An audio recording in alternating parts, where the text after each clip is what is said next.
The desert did not look like a place where anyone could survive. The ground was cracked into small plates, like the shell of an old egg, and the wind carried a fine purple dust that stuck to everything, even the inside of my visor. I had been walking for almost 2 hours since my squad split up to search the crash site, and my legs were starting to feel heavy in a way that had nothing to do with the gravity here. My name does not matter much to this story. What matters is that I was a soldier, tired and thirsty, walking through a battlefield that had gone quiet only a few hours before. The fighting had moved on, the way it always did, leaving behind broken machines and burned grass, and a silence that felt strange after so much noise. I almost missed the scout pod. It had come down hard, nose first, and most of it was buried in a shallow crater. The metal was still warm when I touched it, ticking softly as it cooled. I remember thinking that whoever had been inside it was probably gone already. Ships that hit the ground like that did not usually leave survivors. Then I heard the sound. It was low and rough, almost like a groan, but it had a strange music to it, the kind of sound I had never heard a machine make. I stepped closer, my hand resting on the strap of my rifle out of habit, rather than any real plan to use it. What I found lying half inside the crater was not wreckage, it was a Vectar. I had seen pictures of them before, in briefings, on posters that told us how to identify enemy scouts. But a picture cannot prepare you for how large they really are up close, or how much presence they have, even when they are hurt. This one was easily twice my height even lying down, its long body curled around a support beam that had fallen across its wing. Its scales, which I had been told were supposed to shine like polished stone, looked dull and gray, the color of ash after a fire has burned itself out. One eye was closed, the other opened slowly when I came near, and it fixed on me with a kind of tired attention, the way an old animal looks at a stranger it does not have the strength to run from. "Water," it said. The word came out as a rough vibration in its throat, but the translator device clipped to my ear turned it into clear standard speech before I could even process the sound. "Please, just one sip, sir. I do not ask to live, I ask only not to go dry." I stood there for a moment, not moving. Every rule I had been taught said I should step back, report the position, and let command decide what to do with an enemy combatant, especially one that could still, in theory, be dangerous. We had lost people to the Vectari, good people. I did not owe this creature anything. But there was something about the way it had said please that stayed with me. It was not begging in a desperate way. It was simple, almost formal, like a question asked out of respect rather than fear. I knelt down in the dust, my knees sinking slightly into the cracked ground, and I unclipped the canteen from my belt. "Open your mouth," I said, not sure if it would even understand me, or if it would trust me enough to listen. It did. The first swallow of water disappeared almost instantly, as if it had never touched its throat at all. I kept pouring. The second swallow came, then the third. I watched the muscles along its neck work in slow waves, and somewhere in the middle of it, without really deciding to, I tipped the canteen all the way and let the rest of the water go. Not a sip, not a careful ration, all of it. When the canteen was empty, the Vectar made a sound that I did not expect. It was somewhere between a cough and something softer, almost like the beginning of a sob, though I could not be sure creatures like this cried the way we did. "Why?" it said. The word had no question mark in its voice, only confusion, as if the idea itself did not fit into any shape it understood. "I am the enemy. I have caused harm to your kind. Why give all of it?" I sat back on my heels and looked at its wing, still pinned beneath the beam, at the way its breathing had slowed just slightly, becoming a little less ragged. "Because you asked for one sip," I said, "and I had a whole canteen. It does not cost me much to give the rest."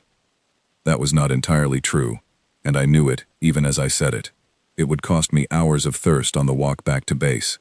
It would cost me a difficult conversation with my commanding officer, who would not be pleased to hear that I had approached an enemy soldier alone, without support, and given away supplies that were meant to keep me alive until the next resupply drop. But none of that felt like it mattered in that moment. It felt like something small compared to what was happening in front of me. The Vectar did not understand what I had done, not really, not yet. I would learn much later that Vectari culture worked on a very strict idea of balance. If someone gave you something, you were expected to return something of equal size. A sip deserved a sip, nothing more. To give more than what was asked, in their world, was not seen as kindness. It was seen as creating a debt that could never be repaid, a kind of wound that stayed open long after the body had healed. I did not know any of that at the time. I only knew that a hurt, dying creature had asked me for water, and I happened to have water, and I could not walk away and let it go without knowing that I had tried to help. I radioed my position and requested a medical team, along with a message that there was a downed enemy scout who needed help, rather than a final report of a dead body. I want to be honest and say that this was not a popular decision. My commanding officer's voice through the comm was sharp, and full of questions I did not have easy answers for. Why had I approached alone? Why had I used my own water? Why should command spend resources saving an enemy soldier instead of simply marking the position and moving on? I stood in that crater for almost 10 minutes, arguing quietly into my comm, while the Vectar watched me with its one open eye, still turning that single word over and over without finding an answer. Why? Why? Why? Eventually, command agreed to send a team, mostly because there were people higher up who wanted a living prisoner more than they wanted another quiet death in the sand. Field medics arrived within the hour.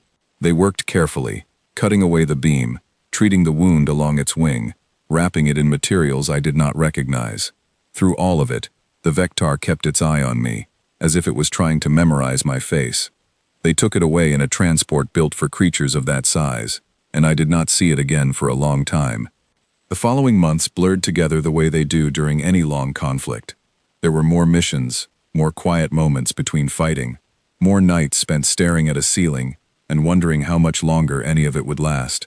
I thought about the Vectar sometimes, usually late at night, wondering if it had survived the trip back to wherever prisoners were kept, wondering if the wound had healed, wondering if it still turned that single word over in whatever passed for its mind.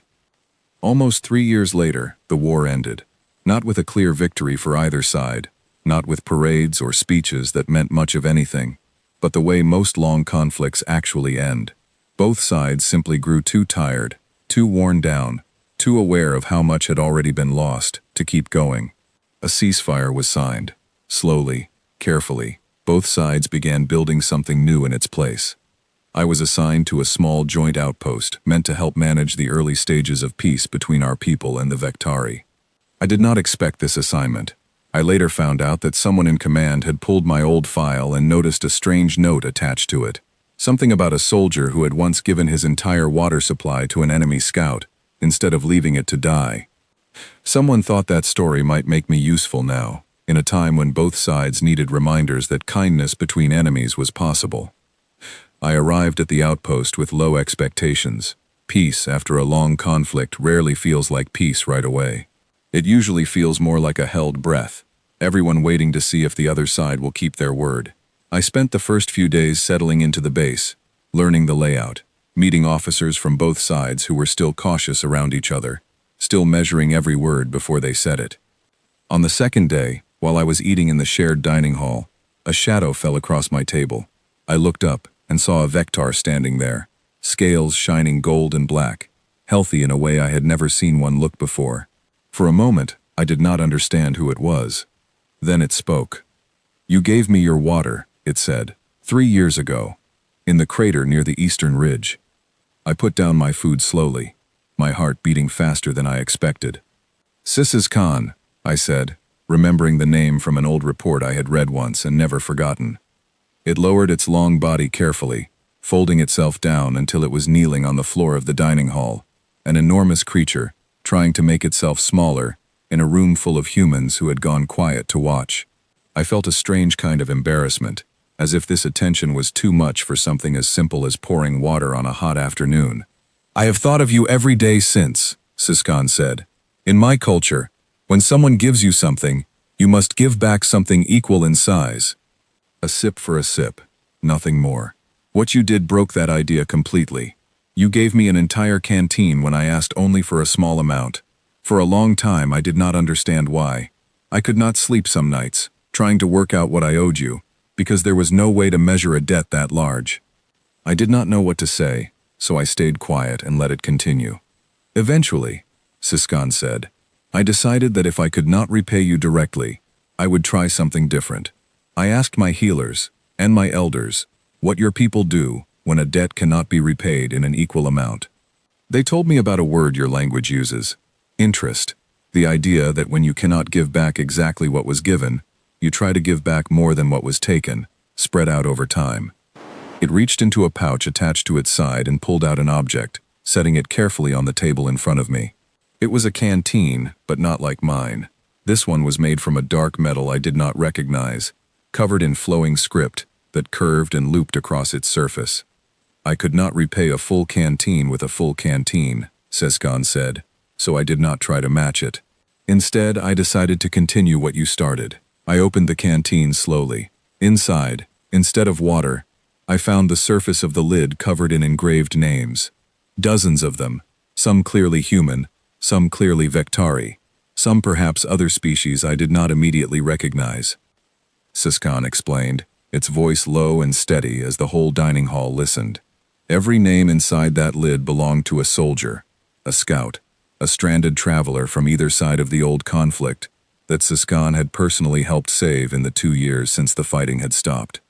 Wounded soldiers pulled from wreckage, lost scouts guided back to safety, prisoners exchanged safely instead of left behind. I could not repay you, Siskan said again, and for the first time, I heard something in its voice that sounded almost like quiet laughter, low and warm. So I decided to stop trying to repay you directly. Instead, I decided to continue what you began, for as long as I am able. I sat there holding that strange canteen, looking at all those names, and I did not know how to respond in a way that felt big enough for the moment. So I simply said thank you, which felt small compared to everything Siskan had just told me, but it seemed to be enough. Over the following months, as the peace between our people slowly grew stronger, Siskan and I worked together often at the outpost. It turned out that its new position among the Vektari, something that did not translate perfectly into standard but meant something close to witness or carrier of debt, gave it authority to help lead many of the joint rescue and rebuilding efforts between our two peoples. We were often placed on the same assignments, partly because our shared history made others trust us together, and partly because we had genuinely become something like friends. I learned a great deal about Vektari culture during that time, more than any briefing had ever taught me. I learned that they measured trust not in words but in actions, and that a single unbalanced act of kindness could shape an individual's entire future path within their society. I learned that many young Vektari scouts had grown up hearing the story of the human who gave away his whole canteen, and that the story had become something like a quiet legend among their people, retold not as an example of foolishness, but as an example of what it might look like to offer something without immediately expecting something equal in return. I still keep that dark metal canteen somewhere I can see it every day. I do not drink from it. I simply keep it nearby, a reminder of a decision I made in the dust of a battlefield, without much thought at the time, that ended up changing more than I ever expected. I think about that afternoon often, more than almost anything else from those years. Not because what I did was especially brave or clever, but because it was simple. I did not plan to change anything. I did not think I was making history, or ending a war that two governments could not end on their own. I only saw something that needed water, and I had water to give, and I did not see a good reason to stop pouring once the asking had stopped. Sometimes that is really all it takes. Not grand plans, not clever strategies, just one small choice to give more than what was asked, made quietly, without expecting anything back. And sometimes, though you never see it coming, that one small choice finds its way back to you, carried gently across years and distances, in the shape of a canteen filled not with water this time, but with names.